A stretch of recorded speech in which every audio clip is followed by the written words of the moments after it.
Sa mundo naman ng basketball, aprobado na sa Senado ang naturalization ng dalawang manlalaro na sina Malik Diouf at Elizabeth Janet Means. Ang naturang hakbang ay nakitang susi para mapalakas ang Gilas Pilipinas 3x3 pool. Magbabalita si Matchpoint, Millie Borja.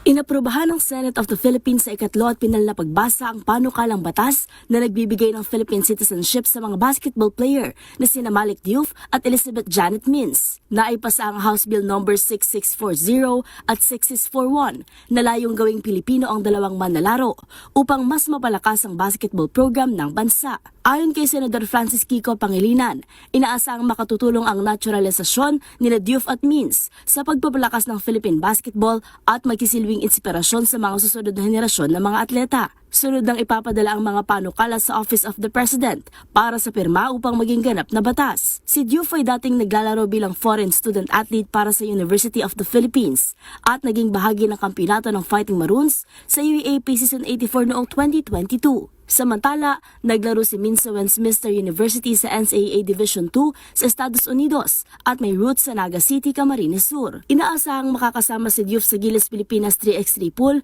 habang palalakasin naman ni Means ang Gilas Women's 3x3 sa oras na makompleto ang kanyang naturalisasyon.